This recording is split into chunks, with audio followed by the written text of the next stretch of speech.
Hello दोस्तों, मुझे उम्मीद है कि आप सभी अच्छे होंगे। दोस्तों, अब हम एनालिसिस करेंगे बैंक निफ्टी के बारे में। जैसे कि आपको यहाँ पे चार्ट पे दिखाई दे रहा है निफ्टी 50, इधर निफ्टी फाइनेंशियल सर्विसेज और इधर बैंक निफ्टी। आपको दोनों में ही गिरावट देखने को मिली है, फिर रिकवरी देखने को मिली है। इस तरह के पैटर्न्स आपको यहाँ पे देखने को मिले। क्या-क्या पैटर्न्स बने हैं, क्या-क्या हम डिस्कशन करने वाले हैं, सारी चीज़ों का डिस्कशन करेंगे, लेकिन कुछ इंपॉर्टेंट पॉइंट यहाँ पे ध्यान करने लायक है। जैसे कि क्लोजिंग अगर आप देखेंगे, क्लोजिंग अभी भी 47,000 के आपको नीचे ही मिली है। अब देखना ये है कि 47,000 का ब्रेकआउट देके प्राइस ऊपर सस्टेन करता है या फिर यहां से भी आपको गिरावट देखने को मिलती है। सारी चीजों को हम डिटेल में डिस्कशन करेंगे। पहले हम ये देख लेते हैं कि क्या क्या हम डिस्कस करने वाले हैं। पहली चीज हम लॉजिक का डिस्कशन करेंगे, क्योंकि यहाँ पे साफ साफ एक तो आपको मार्केट ने प्रीवियस डे लो का भी ब्रेकडाउन दिया है, फिर ट्रेडिंग डे लो का भी ब्रेकडाउन दिया है, फिर यहाँ पे एक पैटर्न फॉर्म हो रहा है, मार्केट ने उसका भी ब्रेकआउट दिया है। सारी चीजों को डिटेल में डिस्कस करेंगे। फिर उसके बाद हम आएंगे 1 आवर के टाइम फ्रेम पे, यहाँ पे कुछ चीजें समझने की कोशिश करेंगे। उसके बाद हम आएंगे 15 मिनट के टाइम फ्रेम पे, यानी कि कल के लिए हमें किस तरीके से तैयार रहना है, सारी चीजों का हम एक बार ऑब्जर्वेशन करेंगे। पहले हम आते हैं 5 मिनट के टाइम फ्रेम पे और यहाँ पे चीजें समझते हैं। जैसे कि हमारे लिए इंपॉर्टेंट चीजें क्या थी। एक तो ये वाला जोन काफी इंपॉर्टेंट था, क्यों? क्योंकि यहाँ पे प्रीवियस डे लो है। ठीक है। दूसरी चीज और क्या इंपॉर्टेंट थी आपके लिए, यहीं पे आपके लिए प्रीवियस डे क्लोजिंग भी थी। तीसरी चीज कौन सी इंपॉर्टेंट थी, यहीं पे आपका 47,000 का एक राउंड लेवल भी था। तो कल क्या डिस्कशन किया गया था कि इस जोन में आपके लिए काफी कुछ सारी चीजें हैं।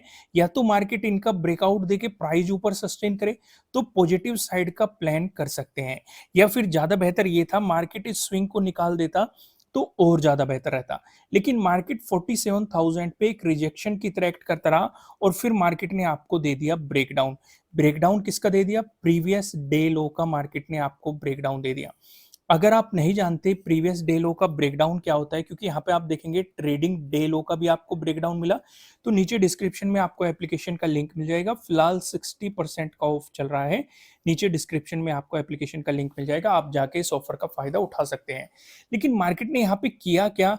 अगर आप देखेंगे मार्केट ने इसे रिटेस्ट करने वापस भी किया। जब मार्केट ने इनका ब्रेकडाउन दिया, वापस गया, रिटेस्ट किया, लेकिन फिर भी मार्केट 47,000 का ब्रेकआउट नहीं दे पाया। अगर इस रीटेस्ट के दौरान मार्केट यहीं से ब्रेकआउट दे देता तो फिर भी पॉजिटिव साइड कुछ चीजें प्लान की जा सकती थी। लेकिन यहाँ पे मार्केट ने और भी मजबूत प्राइस एक्शन बना दिया। यानी कि जब भी मार्केट किसी इंपॉर्टेंट लेवल का ब्रेकडाउन देता है, या तो उसके ऊपर टाइम स्पेंड करके तब ब्रेकडाउन देता है, या फिर अगर सीधे ब्रेकडाउन दे रहा है तो वो एक बार रीटेस्ट करने जाता है, फिर मार्केट एक उसी डायरेक्शन में मोमेंटम देता है। तो ये दोनों ही प्राइस एक्शन काफी मजबूत होते हैं। तो मार्केट ने जैसे ही यहाँ पे पहले रिटेस्ट किया 47,000 को, फिर अपने प्रीवियस डे लो का ब्रेकडाउन दिया, फिर वापस गया रिटेस्ट करके, फिर आपको काफी बेहतरीन मार्केट ने मोमेंटम दिखाया। तो पहली अपॉर्चुनिटीज आपके लिए इसी जोन में हो सकती थी। उसके बाद अगर आप देखेंगे मार्केट ने यहाँ पे रुकना शुरू किया और जो ये लो बनाया, इसके बाद जो मार्केट ने यहाँ पे एक प्राइस एक्शन क्रिएट किया। मैंने आपको 4 पैटर्न्स बताए हुए हैं। ट्रायंगल वाले पैटर्न, ट्रेंड लाइन से मिलके बना हुआ पैटर्न, पैरेलल पैटर्न। तो आपको यहाँ पे ये वाला पैटर्न देखने को मिला। ऊपर की तरफ आप देखेंगे रेजिस्टेंस, नीचे की तरफ मार्केट आपको सपोर्ट लेता हुआ दिखाई दिया। फिर से मार्केट ने इसका ब्रेकआउट दिया, एक मोमेंटम आपके लिए यहाँ पे ये था। काफी लोगों के मन में कंफ्यूजन होगा, अगर मार्केट इसका ब्रेकडाउन दे देता तो हम ट्रेडिंग डे लो को अप्रोच करने की कोशिश करते, क्योंकि फिर हमारे लिए नया ट्रेडिंग डे लो ये बन चुका है। अगर मार्केट इसका ब्रेकडाउन दे देता तो फिर से हम इस चीज पे काम करते। लेकिन इस तरह की सिचुएशन पे आपको ध्यान ये रखना चाहिए कि मार्केट ऑलरेडी ही इतना गिरता हुआ आ चुका है। अगर फिर से आपको डाउन साइड मार्केट रुक के अपॉर्चुनिटी दे रहा है, तो इस तरह की सिचुएशन में आपको हाफ क्वांटिटी के साथ काम करना चाहिए, क्योंकि एक मोमेंटम ऑलरेडी मार्केट दे चुका है। दोस्तों, अगर आपको लॉजिक पसंद आ रहे हैं, वीडियो को लाइक करना और कमेंट करके जरूर बताना कि आपको लॉजिक कैसे लग रहे हैं। आइए 1 आवर के टाइम फ्रेम पे कुछ चीजें देख लेते हैं। जैसे कि हमारे लिए एक इंपॉर्टेंट ये वाला स्विंग था।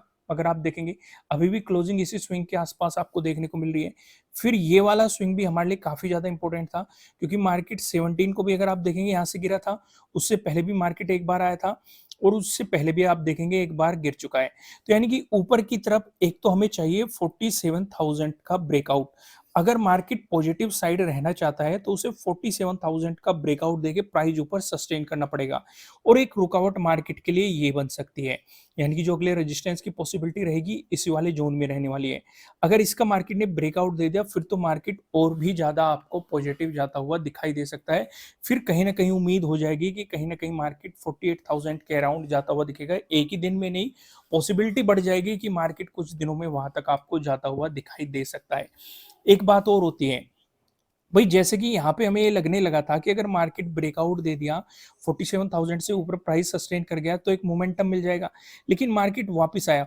हो सकता है अगर आप ध्यान से देखेंगे इस लेवल को मार्केट ने पहले कई बार ब्रेकआउट देने की कोशिश की, जैसे यहाँ पे भी ब्रेकआउट दिया था, प्राइस सस्टेन नहीं कर पाया, यहाँ पे भी ब्रेकआउट दिया था, प्राइस सस्टेन नहीं कर पाया। यहाँ पे मार्केट ने प्राइस सस्टेन किया था और एक मजबूत रेजिस्टेंस की तरह एक्ट किया था। हो सकता है मार्केट वापस इसे रिटेस्ट करने आ रहा हो, फिर मोमेंटम दे रहा हो, क्योंकि अगर इस वाले स्विंग से मार्केट नीचे आ जाता है तो पॉसिबिलिटी ज्यादा ये हो जाएगी कि मार्केट में नेगेटिव मोमेंटम रहने की उम्मीद हो जाएगी। यहाँ तक चीजें आपको समझ में आ रही है कि मार्केट में नेगेटिव मोमेंटम रहने की उम्मीद ज्यादा बढ़ जाएगी। लेकिन अगर 47,000 के ऊपर प्राइस सस्टेन होना शुरू हो गया और इस वाले स्विंग का मार्केट ब्रेकआउट देके मोमेंटम देना शुरू हो गया तो पॉसिबिलिटी ये भी हो जाएगी कि मार्केट आपको पॉजिटिव साइड एक मोमेंटम भी दे सकता है। चीजें क्लियर हो गई। अब मैं आपको सीधा लेके चलता हूँ 15 मिनट के टाइम फ्रेम पे और यहाँ पे चीजें समझते हैं। जैसे कि इंपॉर्टेंट चीजें क्या रहेगी आपके लिए, अगर आप 22 पे फोकस करेंगे तो ये तो हो गया आपके लिए प्रीवियस डे हाई, ठीक है, यहीं पे हो गया आपके लिए प्रीवियस डे क्लोजिंग, यहीं पे आपके लिए होगा 47,000 का एक राउंड लेवल। जो चीज हमें कल के दिन लो पे दिखाई दे रही थी, भाई लो पे आपको क्या क्या देखने को मिल रहा था, 47,000 का राउंड लेवल था, प्रीवियस डे लो था, प्रीवियस डे क्लोजिंग था, इतनी चीजें आपको देखने को मिल रही है। आज क्या देखने को मिल रहा है, 47,000 सेम ही है, प्रीवियस डे क्लोजिंग सेम ही है, और अगर आप देखेंगे अब आ चुका है यहाँ पे प्रीवियस डे हाई, यानी कि कल के दिन हमें यहाँ पे प्रीवियस डे हाई मिलने वाला है। यानी कि ध्यान ये रखना है कि अगर मार्केट गैप डाउन ओपन होकर पॉजिटिव होने लग गया तो ये एक ही मजबूत रेजिस्टेंस की तरह एक्ट करेंगे, या फिर अगर मार्केट ने इनका ब्रेकआउट दे दिया तब भी ये एक मजबूत सपोर्ट की तरह आपको एक्ट करते हुए दिखाई देंगे। यानी कि कुल मिला के बात यह है कि हमें पॉजिटिव साइड जाने के लिए इन तीनों का ब्रेकआउट चाहिए, तभी आप पॉजिटिव साइड कुछ प्लान करेंगे। आइए एक एक चीज को थोड़ा सा डिटेल में समझते हैं।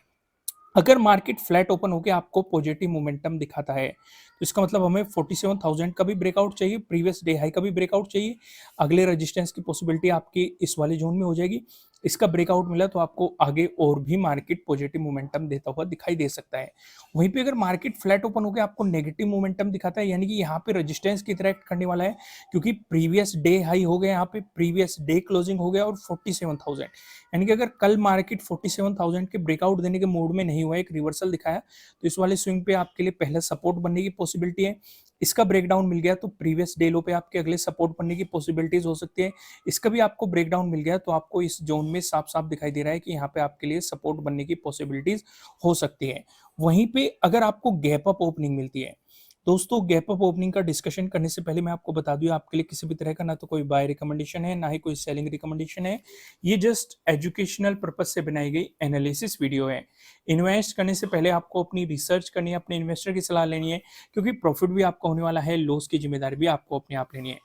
अगर मार्केट आपको गैप अप ओपनिंग देने की कोशिश करता है तो आप ध्यान सिर्फ ये रखेंगे कि 47,000 से कितनी दूर या कितनी नजदीक हो रही है। अगर इसी के आसपास मार्केट गैप अप ओपनिंग दे रहा है और एक बार इसे रीटेस्ट करके ऊपर की साइड मोमेंटम दिखा देता है, जैसे कि आज मार्केट ने इसी के आसपास ओपन हुआ, रीटेस्ट करने गया और फिर मोमेंटम दे दिया, अगर ये वाली सिचुएशन क्रिएट करता है तो आपको पॉजिटिव मोमेंटम देखने को मिल सकता है। लेकिन अगर धीरे धीरे आके इसके नीचे प्राइस सस्टेन होने लग जाता है और प्रीवियस डे क्लोजिंग से नीचे आता है तो आपको नेगेटिव मोमेंटम भी देखने को मिल सकता है। नीचे की तरफ आपको पता है सपोर्ट की पॉसिबिलिटीज क्या क्या है। एक बात और ध्यान रखना, अगर गैप डाउन ओपनिंग मिली, मैं फिर से रिपीट कर रहा हूं, इस वाले जोन में आपके लिए प्रीवियस डे हाई होने वाला है, प्रीवियस डे क्लोजिंग होने वाला है, 47,000 का एक राउंड लेवल भी होने वाला है। अगर गैप डाउन ओपन होकर मार्केट पॉजिटिव होता है तो हो सकता है ये रेजिस्टेंस के रूप में एक्ट करे, लेकिन अगर ब्रेकआउट मिल गया तो एकदम से मजबूत सपोर्ट के रूप में एक्ट करेंगे। अगर ब्रेकआउट मिलकर मार्केट इस पे सपोर्ट लेके मोमेंटम दे दिया तो हो सकता है ये आपको एक बाउंस भी करवा दे, आपको यहाँ पे हैमर मिल जाए या कोई बुलिश चार्ट पैटर्न मिल जाए, कोई बुलिश कैंडलस्टिक पैटर्न मिल जाए, तो वो आपके लिए एक बेहतरीन अपॉर्चुनिटी हो सकती हैं। दोस्तों इस वीडियो को लाइक करना, कमेंट करके मुझे बताना कि आपको एनालिसिस कैसे लग रहे हैं। नए हो सब्सक्राइब करना, बेल आइकन प्रेस करना जिससे आपको आने वाली वीडियोज़ के नोटिफिकेशन मिल सकेंगे। फिलहाल इस वीडियो में इतना ही, फिर मिलेंगे किसी नेक्स्ट वीडियो में किसी अच्छे कंटेंट के साथ। Thank you.